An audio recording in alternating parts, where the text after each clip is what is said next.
Hello, everyone, and welcome to Tech Down Over. I'm joined today by my good friend and co-host, Jeff Blanchard. Jeff, how are you? Good, thank you, Rick. Very excited this week. Some new releases in the Canon world that we'll talk about in the show. Yeah, they should be really good. Let's get going.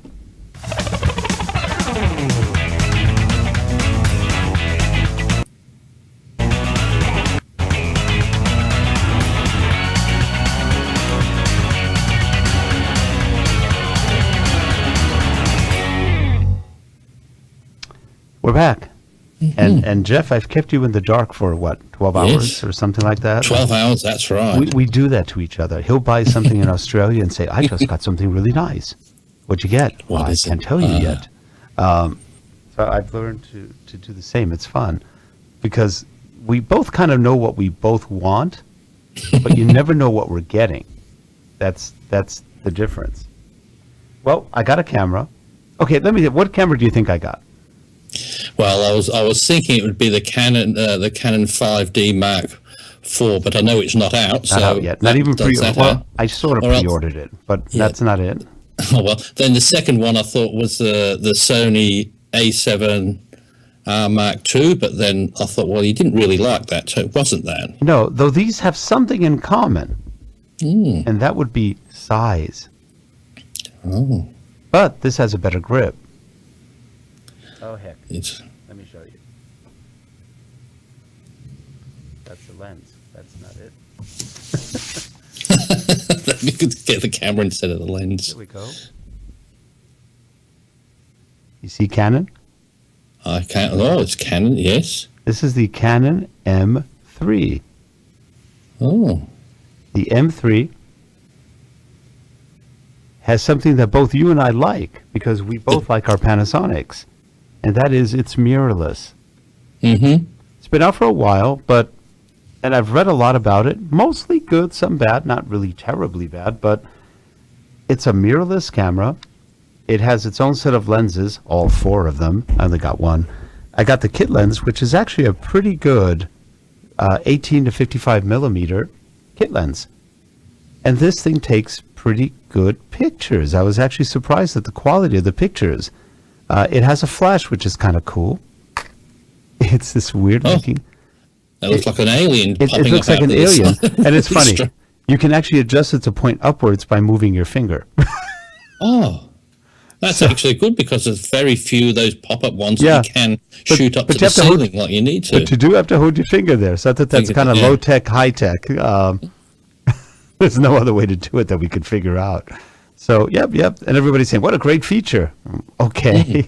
Either that or just a coincidence. And Canon went, yes, we did that on purpose. You never know. I got it. We have to have Rudy Winston on one day. He does a lot of the Canon marketing and videos, and he's very technical. We're going to invite him and see if he'll come on. And he can tell us, was this real or was it an accident? Tell us the truth. Come on. But it's got a little flash, but it does the job of simple fill. It has a screen. If you want to do a selfie, it comes up. And let me turn it on. So it hasn't got quite the flip frame, but it's got the better. So you can see yourself. You can see me now. So it's kind of cool. You could see what's going on. There's lights. You can see the lights. You can see what we're doing in our studio. I'll take a shot. Okay, so took a shot of that, and it does bend down to about 45 degrees. So you do get, actually you can go pretty far, or you could put at different angles. It's not bad. I wish it went all the way, but it's not totally articulating. Menus are typical Canon menus. They're fairly easy to read. They're very easy to figure out, very quick. It shoots video, 1080p. Not bad. The video quality wasn't bad. I thought it actually looked pretty good. And the stills, it's a 24.4 megapixel camera. So that's not too bad. It is the equivalent sensor of something similar to a 7D Mark II, which is very good. Has Digic 6, not Digic 6 Plus, but Digic 6, which is not bad. It handles things pretty well. Small battery underneath, and then the SD card goes underneath as well. You have your typical tripod mount here, and not bad. It also comes with, let me turn this thing off. So that's that. It comes with, actually the kit. I got the kit at B&H. It came for $649.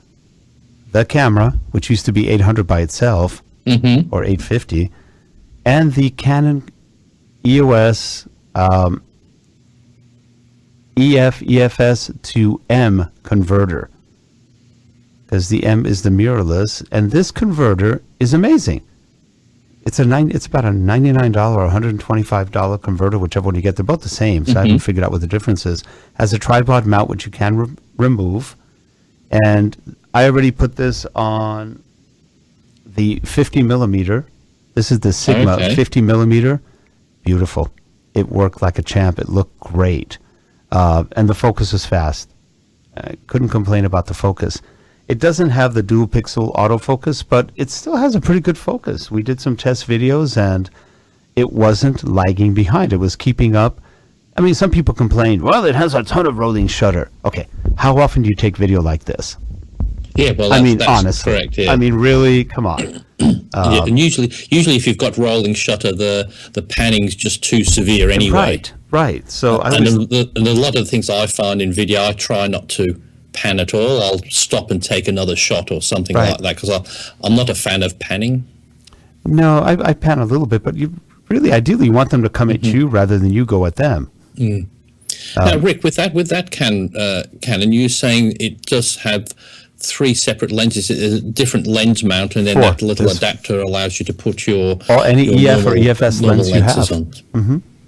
But it does have a separate one, like a separate M mount, does it? Yes, this is an M lens. This right here, just like the Panasonic's, is smaller. This is the 18 to 55 millimeter kit lens.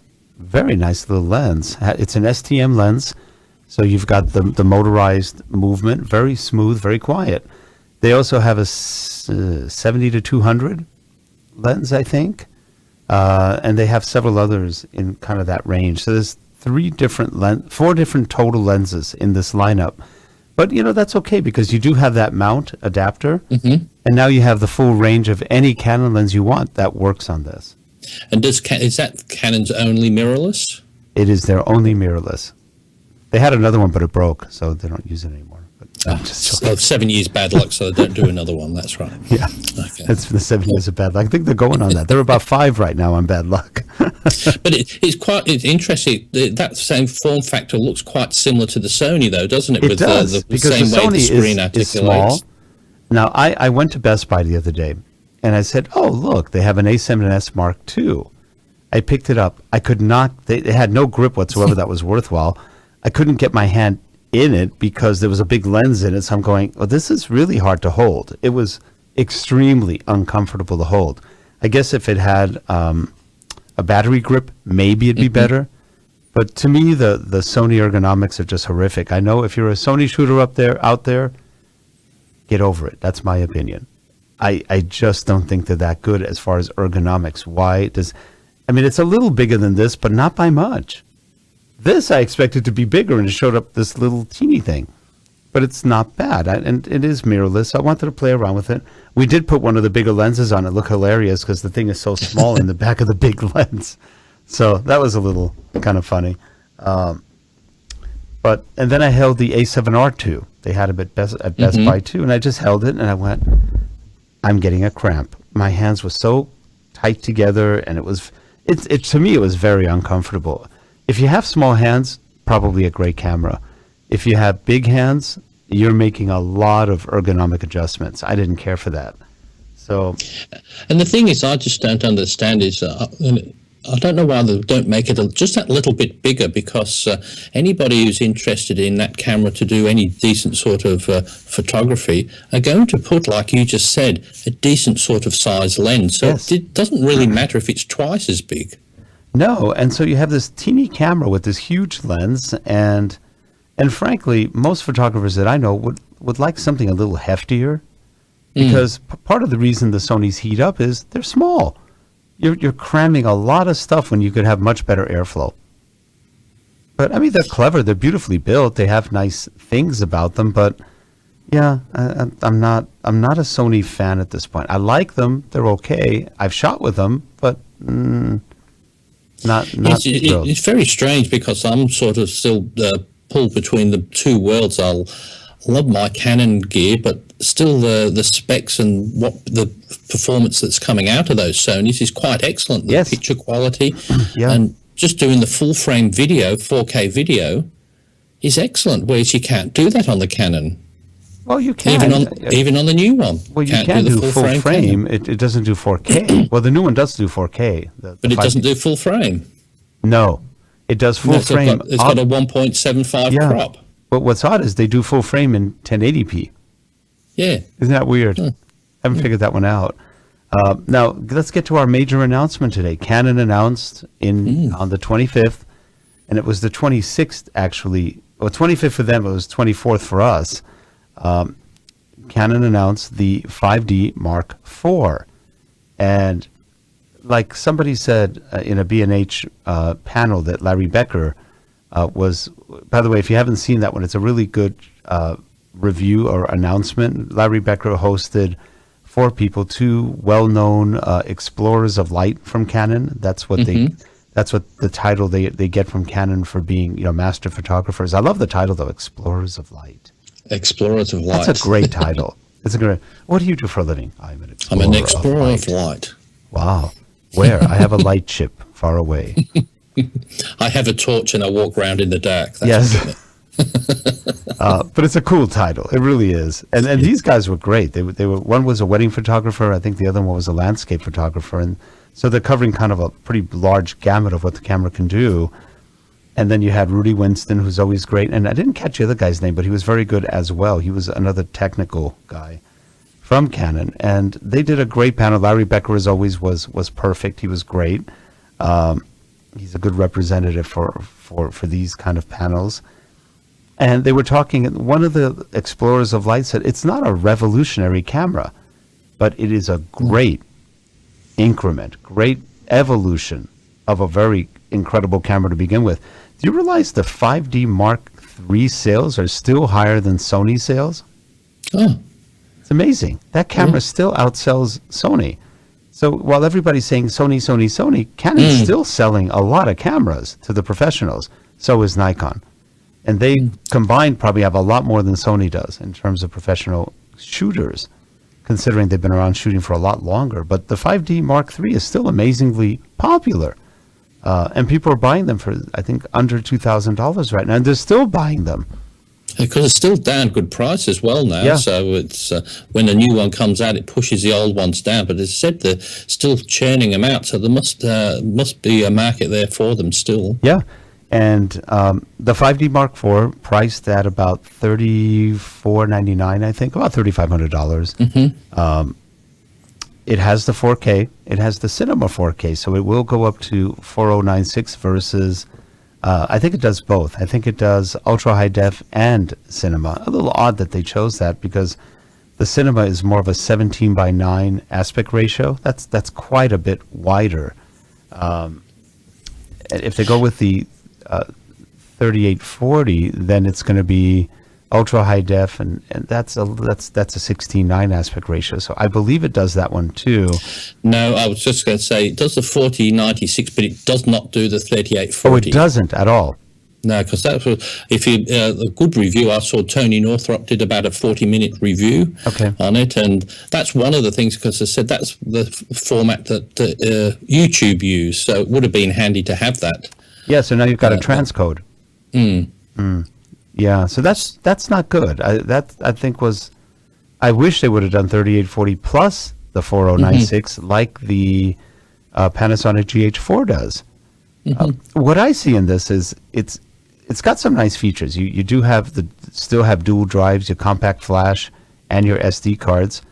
I heard, not sure how accurate this, haven't had a time to check it out, that it only uses compact flash 1 cards. Yes, that's true.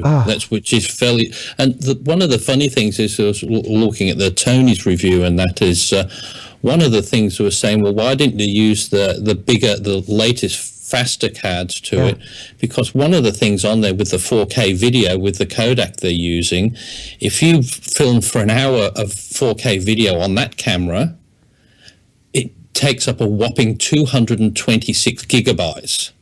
Oh, that's 1 hour not filming. bad. Where That's if you pretty do the compressed. same filming on a GH4, it's only 40 gigabytes. Oh, God.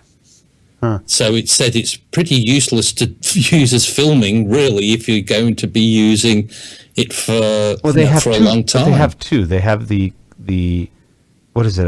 An animated JPEG file, a QuickTime animation file, which they're big. But I thought they also had, is it MP4 or something else?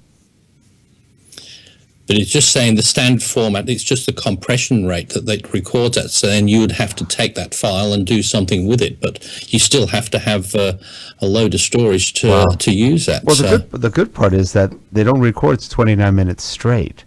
So now you're down 110 gigabytes. So that's quite a savings.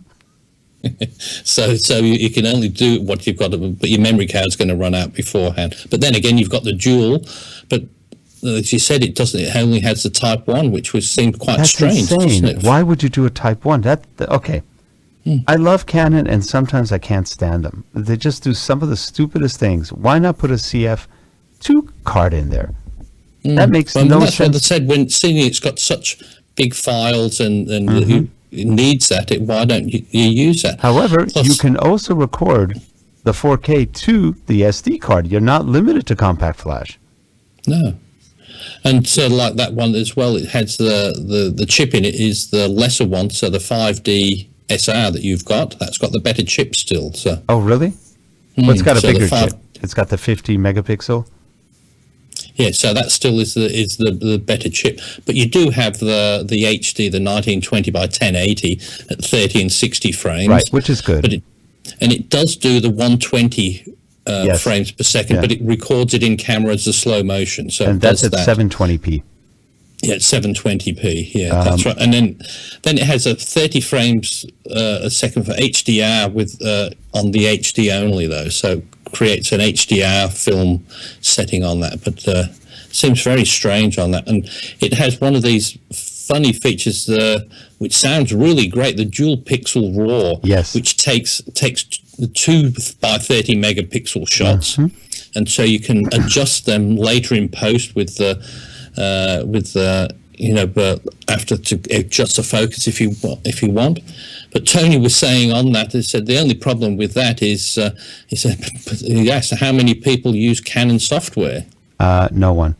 No, well, that's what you've got to use that feature. Yes, I know, because Adobe is not supporting it yet. No. And as you said, so if you've made that decision to take your photos with that, the only thing that will read it will be that at the moment. So whereas everybody's using Lightroom, so you need it to really function in there and then first. You're going to have a 60 megabyte file. They're big. That's going to be pretty big. Your cards are going to get consumed pretty quickly. But it still has, at least it's got one of the good things that we want, like the touch screen. So it's got the touch screen. That's nice. Not articulating, though. It's not articulating, but you can control it totally with your phone or tablet. So in essence, you can articulate it with your tablet. So that's good. There's some odd things. They have 4K, but it's a little weird. They didn't put a compact flash 2 in, which is beyond weird. I mean, how many people use compact flash anyway? Not many. And they said the reason, and this is sort of really kind of a dumb reason, but they said, well, we did that because we wanted to make sure that all the old people who bought compact flash cards had the same one. That's a 4.5-year-old camera we're talking about versus a new one. Technology's improved. And Canon uses CFast cards and everything. Why not move it up? Or at least use compact flash 2 like the 7D Mark II. I don't get it. I'll tell you what it has done, though. I know I haven't physically seen it, and nobody's seen any proper footage of it yet. So I'm not going to downgrade it until I've seen the quality of it. But by the sounds of it, it's really pushing me towards the 5 DSR that you've got, because it just makes that one look so much better. But the 5 DSR has issues too, because it's not truly a video camera if you'd want to do video. It's a beautiful stills camera, But if you want to do more video, you don't have the headphone jack. You'd have to work around options for doing that, which you can do. You can measure, your input before it gets into the camera. You're not going to get the input out. That's the only problem. So I guess you could, because there's no headphone jack. Why? Why do you make a $4,500 camera and leave out a headphone jack? Canon does some Capel. I was thinking of Apple and Canon both screwing people over. Capel. Yeah, Capel.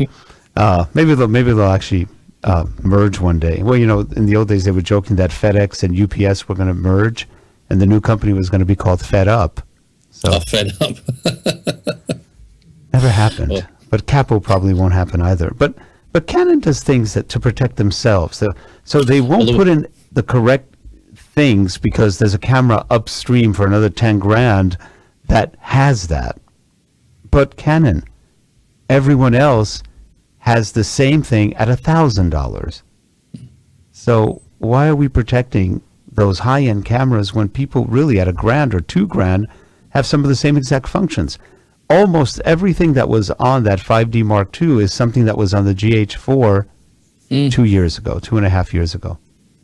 And the thing is, so when people are paying that much for cameras in that full frame range, you've got specific uses for it. So if somebody wants to do high-end video, usually they don't care. They'll get the camera that does a good stilt, and they'll go out and buy a good video camera on that. Right. They did do a particular type of thing. That the 5D Mark IV. They're saying at the moment that it's not really a great video camera for somebody who's seriously into video. It's okay really? for the odd things, but if you're doing real serious wedding footage, I don't think it would do the good job for you. Why not? Well, it's just saying it doesn't have the capabilities and with the storage, how many megabytes you need to store that video. Like on that one for an hour for 226, and as I said, even if it's only a half an hour bursts, you're going to have a huge amount of cards there for it, and like you said, in the type of cards you're going to use for it. But if somebody was doing that, you might get that as your stills camera, and it would do for some good video, but you would still probably need a proper video camera or something else like the GH4 or something a bit better in the video. So here's the logic issue behind what Canon did then. They left it at a compact flash 1 because they wanted to keep it compatible. But you have video that's so huge that you need really a compact flash 2 or a CFast card, and why? And you actually need an wait. What? Stop. Okay. Stop. Action. Stop. All right. Good. We're here. The output of HDMI is only 1080p. Yes, that's right. Now, how stupid is that? I can get full 4K out of my GH4. 422 full kick. I mean, why? I mean, it just makes no sense. So I'll probably get one of them, maybe not. I'm starting to think about it more, going, I don't know. It's nice. I have all the lenses I could use for it, but I don't know. Now we shot with the 5DSR in an interview we did a couple of weeks ago, and I thought it looked great. I was also just going to say, well, I'm getting more pointed towards that 5DSR because the reason I would want the camera is that 50 megapixel still shot, and like you say, you don't need it a lot of the time, but people who've had it like yourself, you said, once you've seen it and what you can do, the great shots you get, it's fantastic. They're very nice. And then I saw you do that interview with Giovanni with that camera, and that was fantastic. The quality on it just did such a good. The coloring was just. I've never seen one as good as that out of a camera like that. And I was really taken with that. It looked good. It looked pretty much like he looked. So it didn't distort anything. It looked really clean. I was impressed. I mean, at the end, he was sort of getting sweaty from the heat and the lights and everything, and you could see it. It's like, he's sweating, but it did a really good job, and we were pretty surprised by it. I wish it had better like sound control and things like that, but Canon's a little weird. They always say, well, it's not a video camera. Then why the hell do you put video in it? The minute you put video in, guess what? It's a video camera. And this is where Canon gets a little screwy. I like Canon, I really do. I think they have good products. But they're just odd, some of the things they do. I don't know yet. I mean, the 5D Mark IV is getting people excited, but it's the same people who already are fans. They're already professionals. Right. They're not going to invest in another. They don't have a need, really. And let's face it, most people still are not shooting 4K much of anything. They're still doing 1080p on the whole, though with 4K TVs coming down in price. But you can always also upgrade it. You can take your 1080 footage and process it. Looks just as good in 4K. The TV, I've run 4K footage on 1080p footage on my 4K TV. I can't tell it wasn't shot in 4K. No, it's fantastic. Some of the HD quality, instant. You really can't. Yeah, it's instant. Can't fault it. Yeah, and the TV upgrades it instantly, upscales it on the spot. It looks amazing. So I don't think that's a real big issue. And the editing issue of, you get so much space. Yeah, but how often do you have to? Okay, when I do editing, sometimes you need to crop a little bit more or something, but not all the time. And again, it depends how well you shoot up front, so you don't have to deal with all that fixing later on. So that's part of it. I was going to show you some of the pictures. They're not great. They're just real quick shots of what we did with this little baby, the M3. Do you want to show some of those shots? Clark's going to put some of those on. Now, that was shot with the 50 millimeter, the one I have right here, at 50 millimeter, against the door frame, or against the door. No lighting other than what we had in the office suite. And that was it. The details are pretty good for a quick shot. I was probably about maybe 6 feet from her. If we go to the next one, that was just a shot in a conference room of a TV set, but that's the Windows interface that we were projecting. So we move on to something else, and this is an IS lens, so it is stabilized. That's our sound. A little sound stuff. We move on. All of these handheld, nothing tripod mounted. It's pretty clean. We can continue. Yeah, and I mean, even me looking through Skype, they look fairly clear. So if I saw them in person, you could certainly see how clear they would be. Yeah, that's Clark with the 50 millimeter. That was with the Sigma. That's not with the flash. That's with the little flash, just to get some fill light, because otherwise we were getting shadowing from the overheads. That's what I was saying. It does a good job. It doesn't, No red eye. I mean, it looks good. Doesn't blow out the face.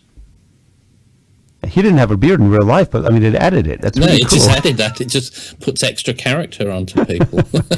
It's a feature. It's one of the presets. That's right. But it just does such a.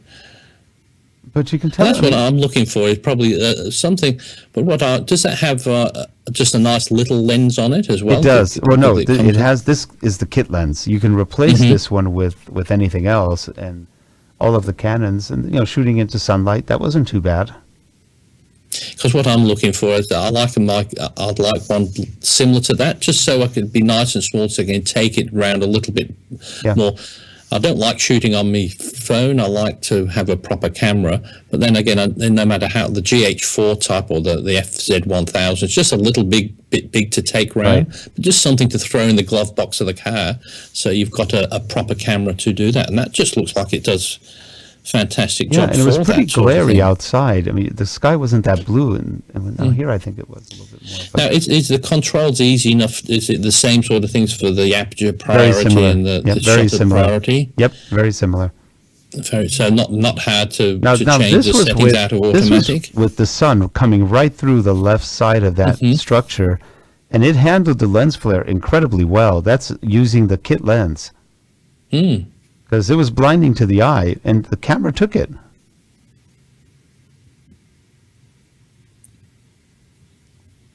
Yeah, that's really good. And there I was about probably 70 feet, maybe a little further. So, do you know on that one, because I saw on the new Canon, it's got the 61 auto focus points. How many focus points did that have? Oh, gosh. Do you know? You know what? I'm not sure. I think it was 40-something. That's still not too bad, is it? So.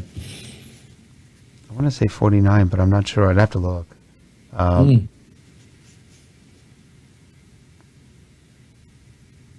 It's just so clear, doesn't it? And it's focused in on that tree fairly quickly by itself. And I think we have a video with the tree, but it might be a little bit jerky. but the video quality didn't come out too badly. Yeah. And just shooting around different things. I mean, that hallway that was at night, and the hallway came out pretty well. Does a really good job. And as you said, though, something for that's, what was it, just under the $700? I like this one. This is just a shot of light. This is the light sconce and 2 lights, and the light looks very nicely textured. My ISO was 800. So not very high on the ISO, and it was pretty dark in that area except for those 2 lights. And that's just the single shot of it. Yeah, but it doesn't do a bad job by the looks of it. No, I was pretty impressed with the camera for a little, and it's like the old power shots. It's pretty small. That's what I didn't expect. I was expecting a bigger camera, and I go, this is small, but it packs quite a bit of power. And it is, I guess, the 3rd generation of their mirrorless cameras. I was almost hoping they were going to come out with a wireless, a mirrorless full frame. That would have been really interesting. Okay, back to the beginning. Yep. So, have you done video on it? So you said it does the 1080p I have done video. Some. Is it 30 frames? 30 frames. I think it does 30 and 25. Have you seen around? There's just quite a unique type of technologies out there. Have you seen the SD card that has a built-in gyro sensor? No. It sounds quite incredible. And what that does, when you do your filming on that, in the card, it automatically adjusts for the shake and rattle, and it processes it on the card. It's quite incredible how it does it. I just don't know how it works, but it's new technology. It would be interesting to see how far that goes. It probably has to do the same thing that the Olympus does, which is pixel-based adjustments.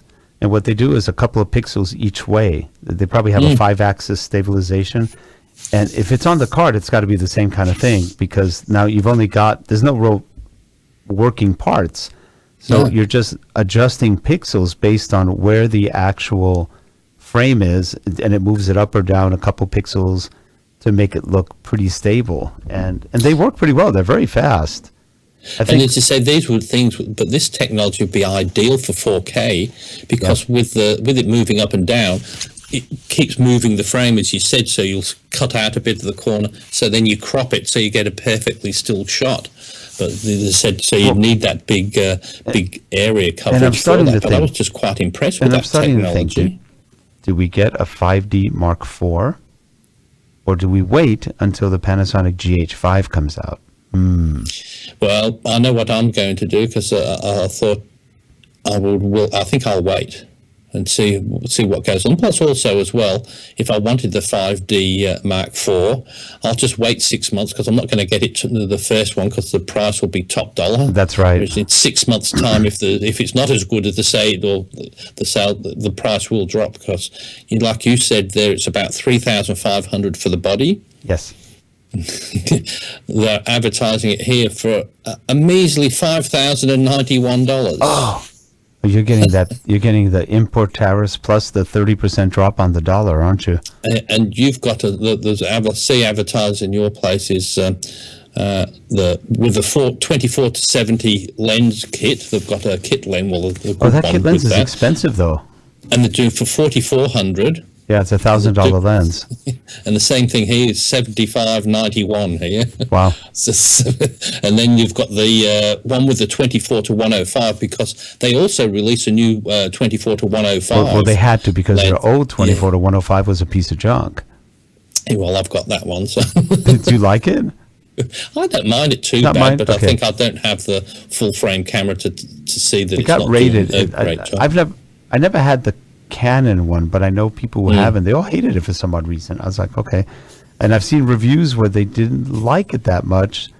I have the Sigma 24 to 105. That one actually gets better reviews than the Canon one. Now, the new one looks like they did fix what they called issues in the old 24 to 105.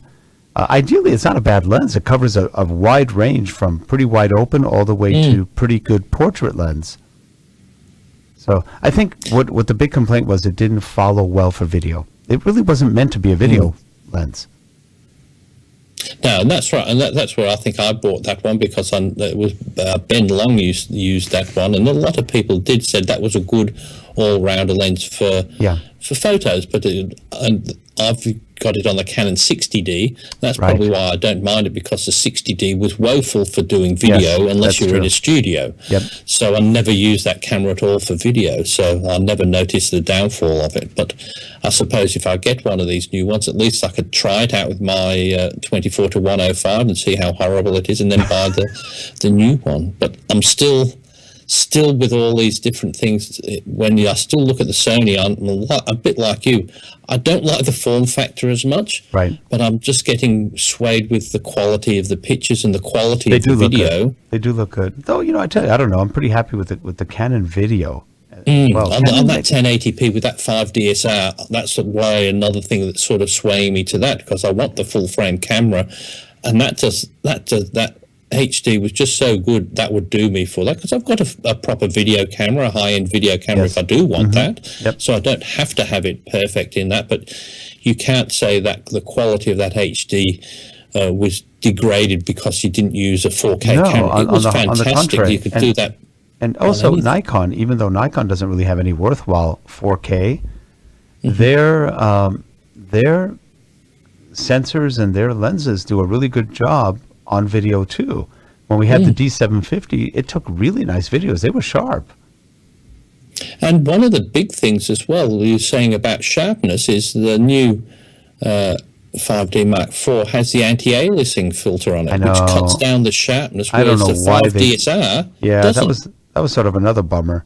Which is, I don't know why anybody puts that on there anymore, because it just takes down the quality of everything. But see, they didn't want to take it out because then they wouldn't sell the 5DSR. I think Canon is stuck trying to protect itself from itself. So, and like they said that anti-aliasing filter reduces that moire effect, but they said, who cares on that? It's, on still shots you don't usually get it. It's only on video a lot of the time, isn't it? Right. And like you said with that rolling shutter thing with most people, if you know there's a particular thing, you just work around it a lot of the time. Yeah. Rolling shutter, like you said, you don't keep going side to side all the time to make it. We're gonna debunk rolling shutter right now. If you film like this, find another job. That's you've got more problems than filming. Rolling shutter is a problem at that point. Find another job. But see the thing, I've got my old little Panasonic HD video camera down there, and if I pan and if I go slightly more, it gives me a warning. Oh, you're panning too fast. Interesting. It does. It gives you a little, and it's the only camera that does that. Whereas most of them don't, but it gives you that nice little warning. So I always see that when I'm quickly taking it down to the ground and forget to switch it off, and you see you're panning too fast because you just point it straight to the ground and say, "Oh no, I forgot to switch the camera off." But most people don't realise, and especially if you zoomed in any little bit, just that little bit of movement, they think they're just going nice and steady, but it's really quite fast. Now we also have another addition in our studio. Oh, a new clock. New clock is it's See, nothing gets thrown away. This is the old Nexus 7. Oh, okay. Leslie doesn't want it anymore because she got a new Zen tablet. So it is now our huge clock application. It's called Huge Clock. Huge clock. I mean, I have Giant Clock on my my Note 7, but this is telling us we've got about 5 minutes left of show. But I thought it was funny. I had to show you that. And by the way, let's talk a little about Note 7. Oh, Note 7, yes. It's nice. It's very similar to the Note 5 in many ways. I'm kind of hating the screen a little bit because it is so sensitive. You don't even have to touch it, and the buttons fly sometimes. It's like, oh. It gets your electromagnetic energy, and literally it can fly. Not all the software, like some keyboards, don't seem to work really well on it. I spent 2 lousy hours trying to type in a password and name for this one app, and I finally gave up, thinking it was me and the pen and everything. No, it was the keyboard app. I went back to the default app and it worked fine. But it's a very sensitive phone. It's nice. I had to get a case for it because otherwise it would be broken in about a day. It's so slippery. But it works nicely. Let me try to get this thing up. Now, with that, Rick, you said it's got the fingerprint reader to switch it on as well, correct? Yes, but I don't use that. It also has a retina scan. What you should do is and I think that will work now with that, where you're saying with your passwords and that. I use 1Password, and you can set that up in there to work off your fingerprint. So when you go to your site, you find your password, just put your fingerprint on there. You'll be able to get into it much easier. Yeah. Because I just live and die by that fingerprint reader. I know I'll do the iPhone, but it's now that the Samsungs have the same quality. I think that's what put me off the Note 4, because I had to swipe it on the fingerprint reader. I couldn't just place my never worked very well. Can. Yeah. Well, if you look at this here, I mean, it's a nice. It is it's a big, lovely nice. phone, It's got a beautiful screen. It's sensitive, and because it's got a curved edge, I had another reason I had to get. I got the Trianium. This is the Trianium clear case for it. But now, because it goes up a little higher, my fingers don't wrap around and touch the edges. Otherwise, while you're doing anything, your finger will accidentally trigger all sorts of edge stuff. And just saying, they're so nice and shiny. It's like trying to hold a fish in your hand. Yeah, this is if you don't have a case. This is the coral blue. You can see the reflections as you go, but it's Gorilla Glass on both sides. It's very nice. I like it, but it's driving me crazy with keyboards and some other stuff. It's just a little too sensitive. Maybe they'll fix that. They've already had one upgrade for it, or update, so I'm not sure what it fixes. I haven't figured it out. Now, does yet. that one still have? Does that have the built-in battery, or have they gone back to the separate battery? No, it's built in, but it's a lot larger. It's about 30% larger than the previous one. Mm-hmm. So you get a full day easy of a lot of usage. So that's nice. And the memory on it, does it have 4 gigs? 4 gigs, but the storage? I think it's 32 standard, but then you have the SD card storage. You do that because they took that out of the. I know, 5, that was stupid. They? And I ordered the 256 gigabyte free. This was a promotion they were doing while supplies last. Oh. The free storage that gives you a micro SD at 256 gigabytes, which you can buy in the store for about anywhere between $100 and $250. But when you actually apply for it, you have to go online to the Samsung site in Korea, and you have to put in your MAC ID, your serial number, your user ID, blah, blah, blah. And then it says, congratulations, you qualify. And you get, so they say it will take 4 weeks to verify you. And then it takes another 8 weeks to ship it. And I was going, holy smoke. But we actually got verified in 4 days. There's only one little old Korean lady actually sitting in Samsung, and she goes, let me see. No. Deny. Next one. No. No deny. memory card for you. She has a big deny button. Yeah. No SD card for you. Deny. But I think I got her in a good mood, or it was early in the morning. She goes, oh, okay, good. Next one. Deny. So. But that's good, because I mean, with those phones, they do so well for photos and video. They do, actually. Then you've got decent storage then, because I said the only thing I have with any phones is they do a great job. You just can't see what you're doing. But if you've got it set up correctly on a tripod, and that, you just sometimes people wouldn't know. You can say, I filmed this with my video camera or my DSLR. Nobody will know a lot of the time. They'll say, gee, that's impressive. And it's only when you say you've done it on your phone, people say, oh, that's not very good. But I know on my old Samsung, the Note 4, which I was just so impressed with the video. And so with the 7, it's bound to have improved even more. It's a little bit better, they said. Excellent, it's more like the Note 5. Actually, it's more like the Samsung Edge 7, which had a very good camera. I believe they share the same camera. And did they have a 6, or did it just jump to the 7? They jumped to the 7 because they wanted to keep the Edge 7 Galaxy and this one on the same numbers, because they got. Oh, okay. Because the 5 came out, but no Note 6 came out, while the Edge 6 came out, and then the 7. So there were two edges that came out for one note. So this time they wanted to resync them for whatever reason. I don't know. I must admit, it does confuse me a bit, because when I say, "Oh, it's a galaxy," but that's nearly everything. It could be called a galaxy. You know, you want to be confused. I don't know if you have Infinity in Australia, the car company. We've just had them recently. They've just come out here the last few years now. Well, that's good, because they probably came out when they had already changed the model numbers. Everything now, and before they used to have the GS, the EX, the M, the QX. They had all these different numbers, FX. Now, everything is the Q, 50, 60, 70, and 80. Oh, what's the difference? Then you have the QX, 50, 60, 70, 80.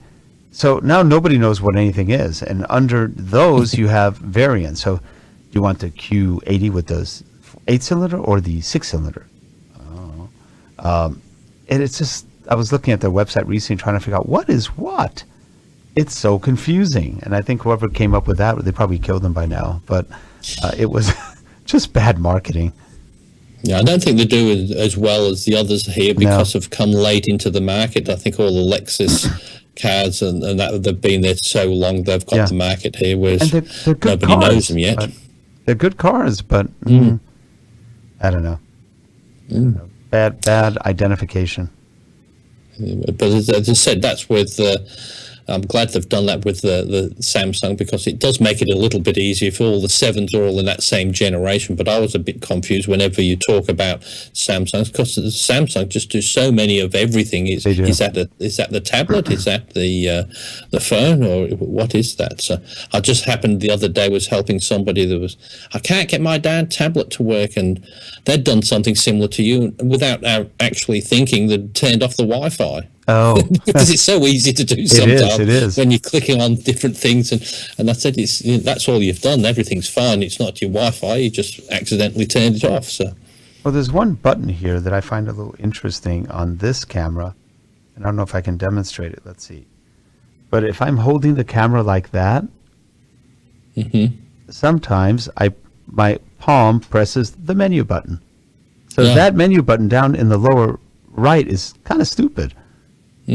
That's a dumb place to put it, because when you have a big hand, and if I just there I go again, I pressed it by accident, or I don't know what I did. Funny you should say that. Somebody was commenting about the Canon Mark IV one with the touch screen. What about, does your nose activate the touch screen? It probably would. Said nobody said, because all the other full frame cameras that's had that display haven't had touch screen. It's only the 80D, whereas you usually close that off, don't you? And what I have to admit, a regular viewfinder to me is useless. You can't see when you're changing your aperture, your shutter speed, or your ISO. You can't tell. How do you know what you've done? You don't. So why are we still putting regular viewfinders and cameras in today's day and age? Makes zero sense to me. And there's a Pentax out there. So I think Tony was saying that has a hybrid viewfinder, which has the normal one, and it has the monitor in there. So the electronic viewfinder. That makes more sense, because I see no use in the other one. Zero. Well, the thing is, you have to, what they call chimping, isn't it? You take your shot and quickly have a look. Yeah. Whereas you don't with the one with the electronic viewfinder, because you can just see, you know what you're going to take, but you can just see it for a second in there. You don't need to, if it's underexposed, because you won't be able to see it through the viewfinder. So now, if you're wondering why he called that chimping, it's because usually you go click.